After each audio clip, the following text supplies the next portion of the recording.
Rafi Bernadette Sadek. Et je laisse la parole, les dames d'abord. J'ai une formation de traductrice. Et interprète aussi. Anglais, italien, français. Et au début, c'était un peu de russe, même elle a abandonné. Mais arabe aussi. Je possède pas mal. Par modestie, il dit très peu, mais quand même. Après un an, non, après quelques mois de notre mariage, elle dialoguait facilement avec mes parents. Tandis que moi, j'étais formé donc comme archéologue en égyptologie, coptologie, et puis après, je fais moi-même mon chemin vers l'archéologie biblique.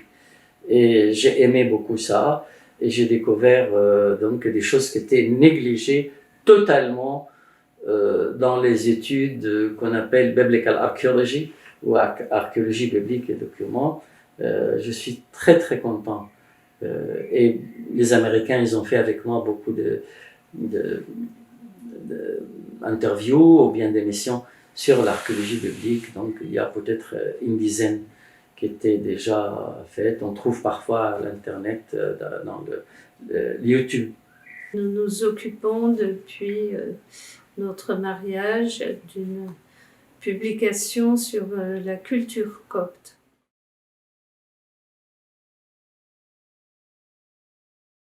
Ça a commencé comme la revue Le Monde Copte. On l'a fondé un ami russe, Pierre de Bogdanov et moi-même.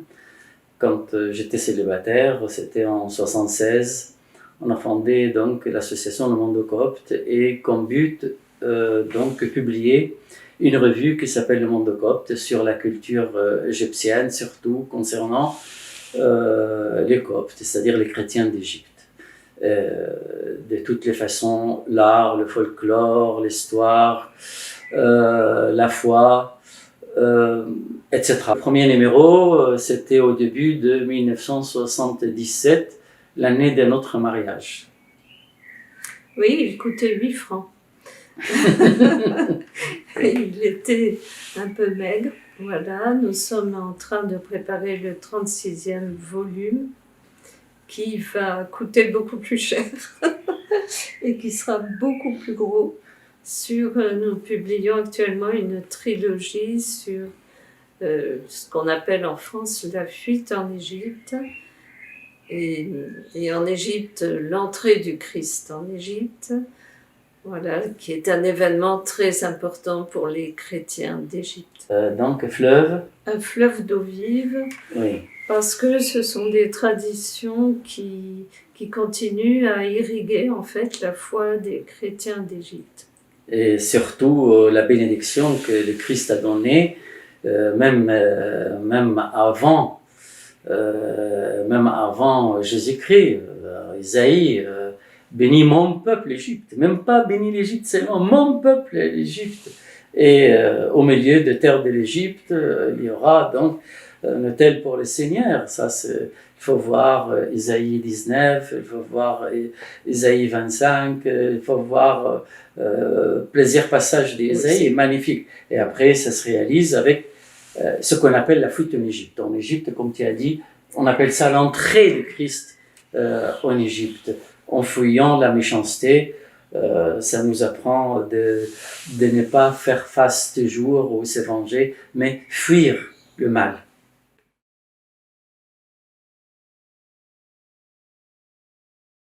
On a créé une sorte de voyage chaque année, 1 ou 2 voyages qu'on fait en Égypte, visitant l'Égypte ancienne, pharaonique, et l'Égypte chrétienne, c'est-à-dire dans le monastère ancien, tout ça. Alors là, on a commencé depuis 1979, fait 1 ou 2 voyages chaque année, pas seulement des Limoges où on est, non, ça vient de partout en France, et parfois même des Italiens, des Suisses, etc.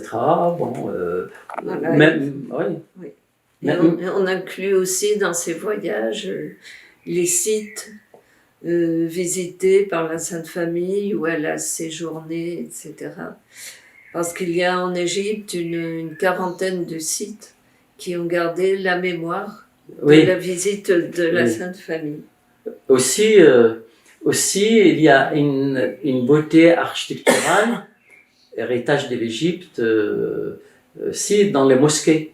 Je fais visiter certaines mosquées pour voir cette période de l'histoire, qu'est-ce qui s'est passé, et aussi voir qu'est-ce qu'on a arrêté, qu'est-ce que la civilisation islamique a hérité de l'Égypte chrétienne et avant un peu, enfin pharaonique, mais c'est surtout l'Égypte chrétienne quand même qui a donné beaucoup dans les valeurs de la civilisation musulmane. D'ailleurs, il y a beaucoup de pèlerinages chrétiens, en particulier sur les sites de la Sainte Famille, et beaucoup de musulmans participent aussi à ces pèlerinages.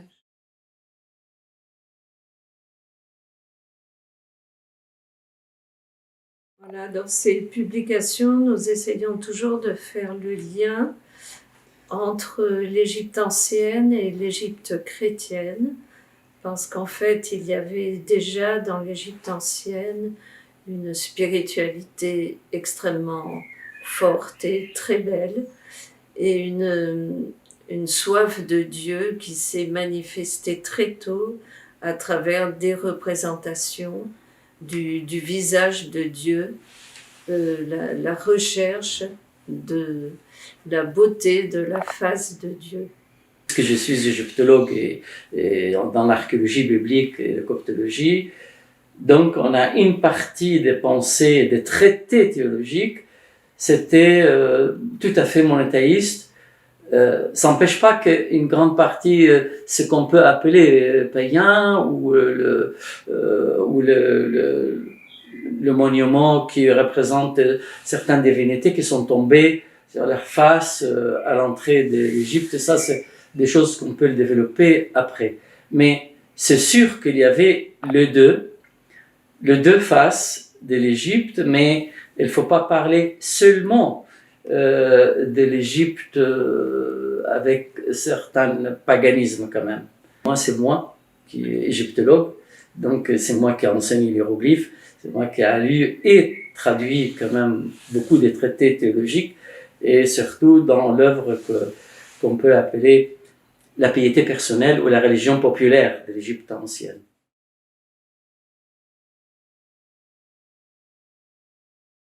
Tout le monde croit qu'il y avait du monothéisme en Égypte, même partiellement grâce à Akhenaton. Je peux vous dire, Akhenaton a reculé par le monothéisme.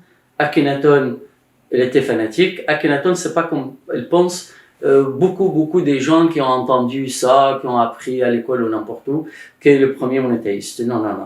Le monothéisme, 1000 ans avant Akhenaton, c'était beaucoup plus développé en Égypte. Et je répète encore, toute l'Égypte n'était pas à telle façon à la recherche d'un vrai Dieu, mais une partie de l'Égypte, nous avons beaucoup de textes qui témoignent très bien.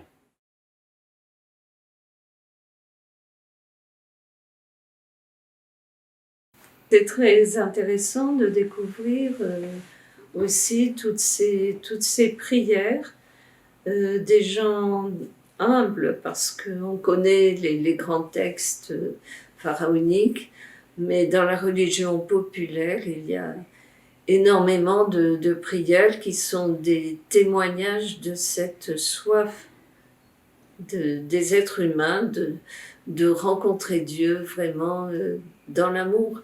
Il l'appelle Père. Alors tu dis que c'est la seule civilisation qui répétait ça, que Dieu c'est un Père. Et dans certains textes, Dieu, Père, tu es le Père de l'orphelin, tu es le bras des faibles, tu es l'époux de la veuve, tu es notre vie. Il parlait d'une façon comme si l'Esprit de Dieu il peut déposer sur eux, c'est extraordinaire. Mais le problème, même chez beaucoup des égyptologues, ils n'ont pas découvert ce vrai visage de ces traités théologiques magnifiques qui a donné accès au christianisme depuis le début. C'était comme de feu dans le paille dans toute l'Égypte parce qu'ils ont ils étaient préparés. C'est-à-dire que Dieu est né d'une vierge. Ça, aucune civilisation que peut reconnaître une vierge qui peut donner un enfant. Et cet enfant, c'est lui qui a créé sa mère. C'est quelque chose incroyable pour des autres civilisations. Alors là, on l'a beaucoup de fois, la mère de Dieu et la grande mère de Dieu qui est elle-même la créature de Dieu, le Dieu son Fils.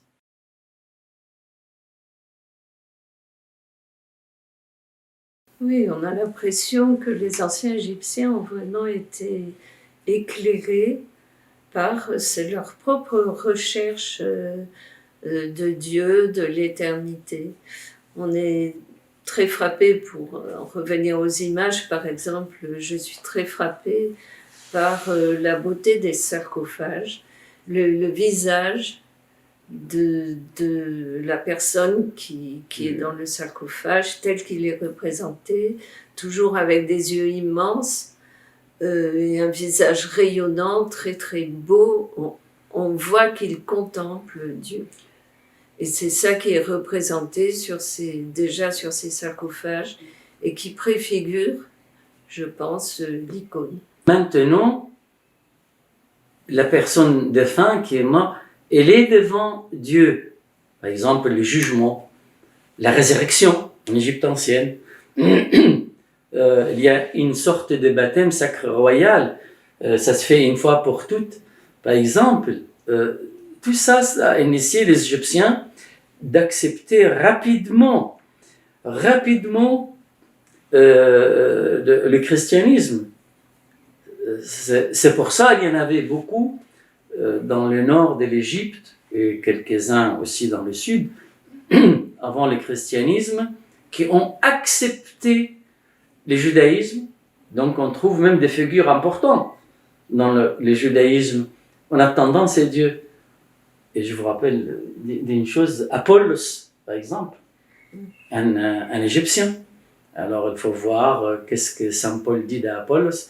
Il faut voir dans l'épître, je crois que des Corinthiens, 1 et 2, les actes des apôtres, et voir les autres qui ont accepté en attendant le vrai Dieu qui arrive.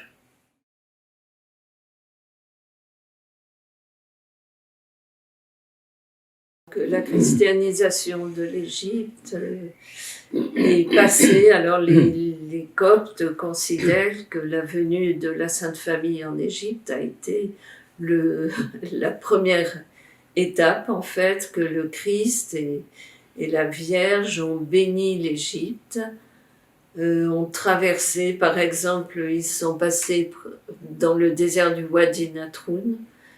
Et d'après les textes apocryphes ou les homélies anciennes en copte, ils ont béni ce désert en disant « il sera fécond ».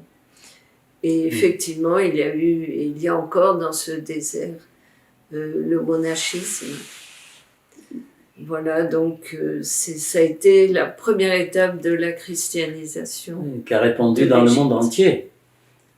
C'est pas seulement Antoine qui est le père de tous les moines du monde, mais ça a commencé même avant. C'est la personne qu'on connaît très bien grâce aux écrits de saint Athanase le Grand, le 20e pape patriarche d'Alexandrie, donc au 4e siècle de notre ère, qu'elle a parlé d'Antoine, mais Antoine nous a parlé de Paul l'ermite.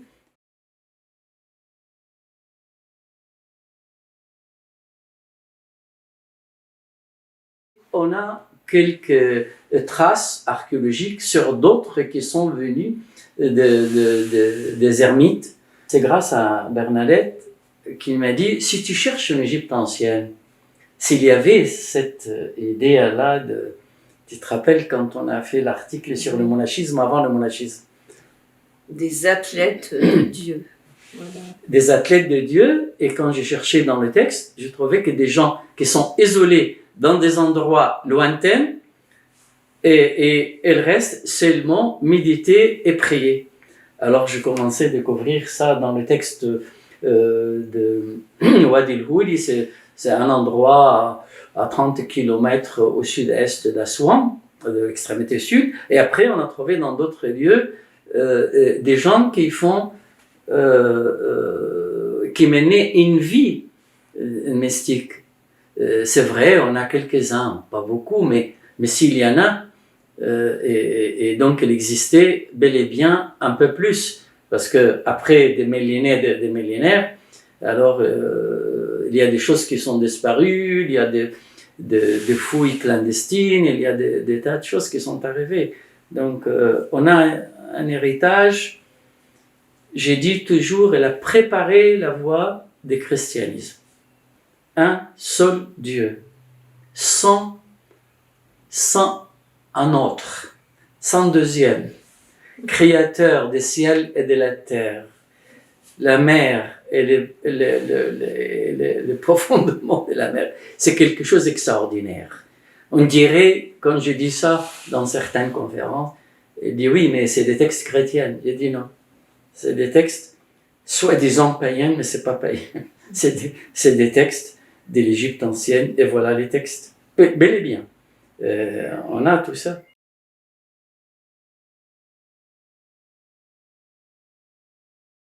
Il ne faut pas oublier qu'il y a eu aussi l'école théologique d'Alexandrie, qui a joué un rôle très important dans la formulation, en fait, de la théologie chrétienne.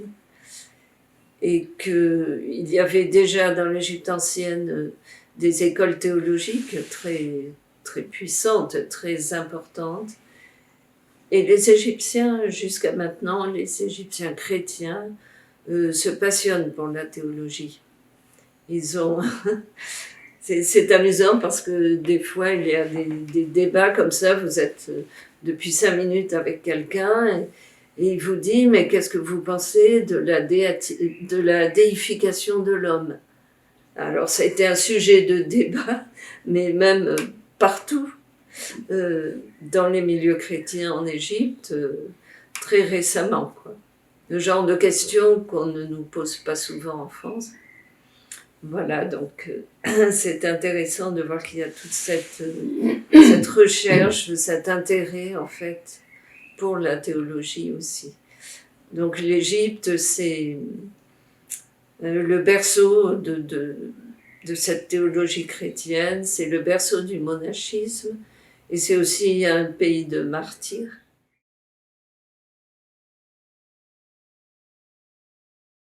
Alexandrie est parmi les 4 églises mères. Alexandrie, Rome, Antioche, Jérusalem. Bien sûr, Rome après est devenu Rome occidentale et Rome orientale, c'est-à-dire Byzance. Mais là, on sait très bien que vraiment, c'était une sorte de collège du christianisme entre les 4 églises mères, Alexandrie, Rome, Antioche, Jérusalem. Et ça, c'est dès le début. C'est dès le début. Et bien sûr, le malheur du 5e siècle, la division, etc., qui a fait l'éloignement, et chacun a développé sa foi chrétienne, la théologie, etc.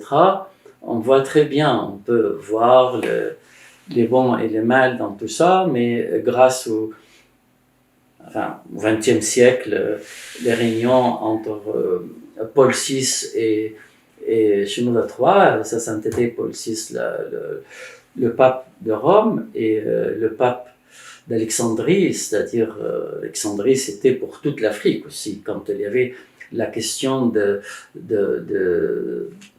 donner de droit des 4 églises mères, donc c'était l'Afrique, toute l'Afrique pour l'Égypte. Et donc se rencontre en 1973, ça fait maintenant une 50aine d'années, qui a ramené les choses à rediscuter. On voit d'arriver à une union magnifique, j'espère. Donc à notre époque, nous pensons que les divisions sont un luxe qui n'a plus qui n'a plus de raison d'être, qui n'a plus cours face à d'autres problèmes beaucoup plus graves. Parce que le commencement de division, en fait, c'était une question de langue et langage. Oui. C'était pas très clair de dire le mot diophéisme, polythéisme, monophysisme. C'était soit il faut posséder la langue grecque à l'époque ou la langue latine, tandis que la malheureuse langue égyptienne, petit à petit, elle est restée locale seulement en Égypte ou les environs seulement. Et alors là, ça fait l'incompréhension, le problème de se comprendre.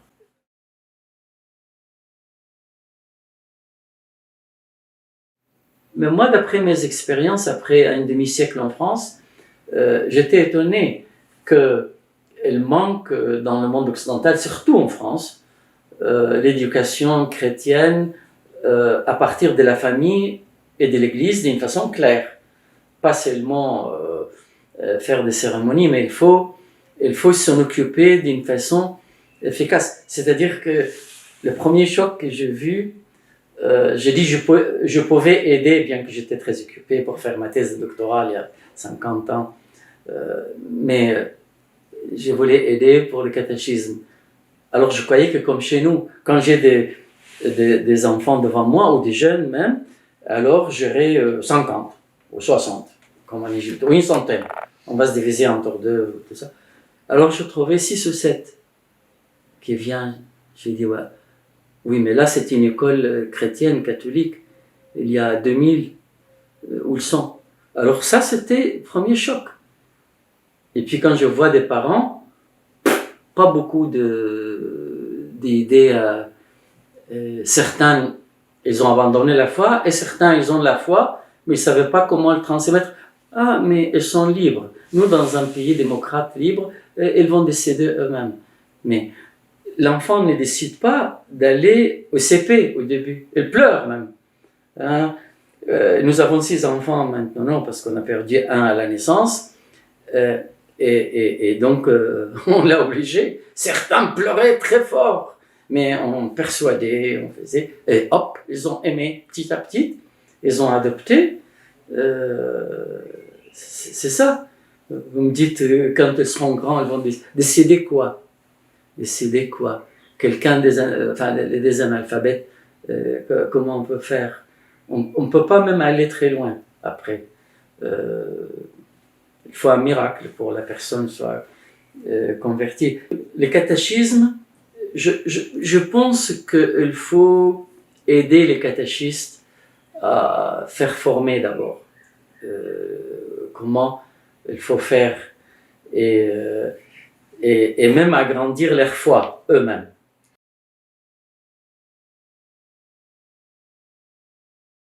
Parce que là-bas, on est soit chrétien, soit musulman. Il n'y a pas trop le choix, vous êtes l'un ou l'autre. Et donc, vous l'êtes à fond. Si vous êtes chrétien, vous savez que ça comporte un tas d'ennuis, de risques aussi. Et donc, les gens le vivent en général, hein, bien sûr, très, très à fond. Ils sont prêts à donner leur vie, en fait. Et c'est ce qui se passe. On a beaucoup d'exemples. Bon, les derniers sont là, le 21. Le plus célèbre, oui, les 21 coptes qui ont été décapités par Daesh en Libye. Ce sont des jeunes dont on connaît les familles parce qu'ils sont dans un village à côté de chez nous. Certains lointains cousins, même. Donc, ils ont donné leur vie, ils ont choisi de donner leur vie. Ils pouvaient très bien prononcer la profession de foi islamique et s'en sortir. C'était des jeunes. L'un d'entre eux attendait un bébé pour le mois suivant. Enfin bref, ils ont donné un témoignage de foi. Magnifique. Et leur famille aussi, parce que certains musulmans ont fait courir le bruit que certains d'entre eux avaient apostasié. Et en fait, les familles ont eu très très peur à l'idée que leur fils, leur frère, leur mari pouvaient avoir apostasié. Préféraient qu'elle soit décapitée. Très soulagés quand ils ont appris que ça n'était pas vrai et qu'ils ont bel et bien été, c'était en 2015. Martyrisés en 2015. Et grâce quand même à notre président El-Sisi, quelqu'un extraordinaire, on n'a jamais eu quelqu'un comme lui, très ouvert. Et je crois qu'elle a profondément de croyances qui très bonnes. Elle a cherché à trouver vraiment le corps de ces gens-là. Ils sont ramenés en Égypte après quelques mois de leur martyr. Et aussi, elle a fait comme quelqu'un qu'elle a senti, c'est ses compatriotes, donc de vengeance. Elle est allée bombarder le site de concentration de Daesh en Libye. C'était tout de suite, quand elle a pris, on était même étonnés qu'elle a envoyé des chasseurs.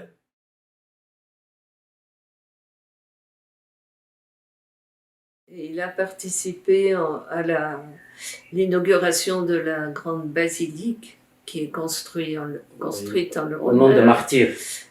Et où il se passe beaucoup de miracles. Je raconte toujours, quand on y est allé, les gens étaient tout heureux parce qu'il y avait eu un miracle le matin même. Un petit garçon qui est tombé, un petit garçon de 3 ans, tombé du 3e étage d'un immeuble.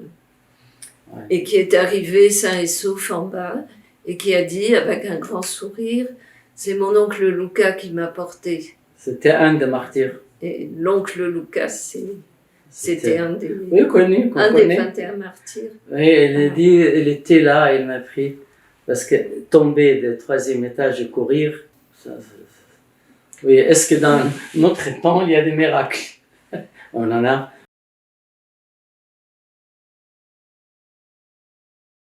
Oh, il ne faut pas oublier aussi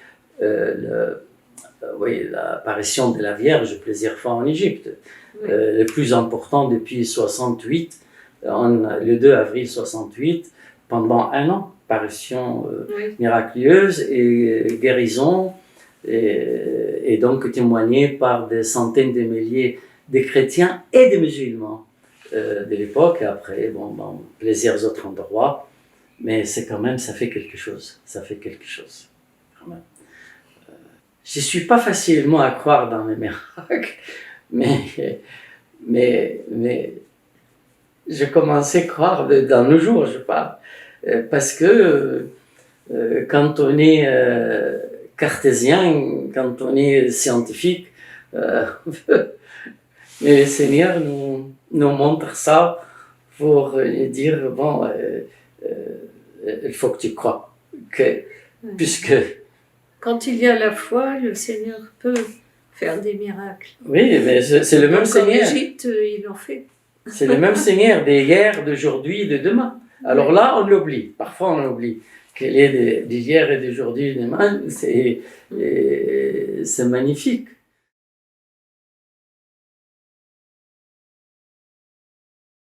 Je crois qu'en Jérémie 43, qui dit je suis le seul Dieu, aucun autre Dieu que t'ai formé, et aucun après moi. Là, c'est magnifique. Ça paraît simple, mais il faut bien le lire et digérer. Aucun autre formé, parce qu'il y en a qui se forment, mais Dieu ne s'est pas formé, c'est éternel. Donc il faut penser à chaque mot, même dans toutes les langues. Moi, j'essaie de traduire de ma langue maternelle, c'est l'arabe. Mais je crois que ça se dit comme ça. Je crois que Jérémie 43, tandis qu'Isaïe, alors là, c'est plein.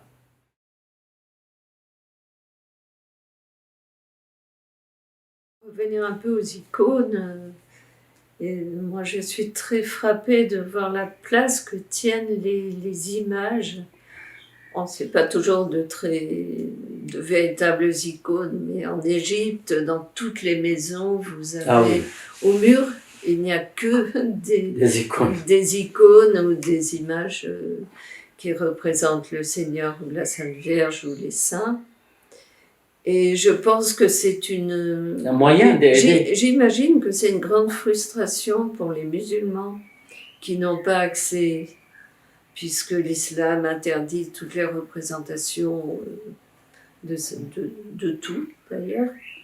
Les représentations des humains, même ou même des animaux, mais les humains d'abord. Mais bon, parce que les Égyptiens, en fait, depuis toujours, aiment énormément les images. Il n'y a qu'à aller dans une tombe de l'Égypte ancienne pour voir que ça n'est qu'une grande image. Oui. C'est la preuve que Dieu se fait homme quand on a l'icône. Pour ne pas accuser les Coptes de dire monophysites, c'est-à-dire ne croyez pas dans l'incarnation, c'était faux. Des accusations comme ça sont venues jusqu'à maintenant de certains historiens qui ne sont pas chrétiens, mais ils répètent quelqu'un qui l'a dit depuis quelques siècles, elle répète, mais elle ne voyait pas les preuves. Quand on a... Les Coptes croient tout à fait à l'incarnation et ils représentent Jésus partout, tout le temps.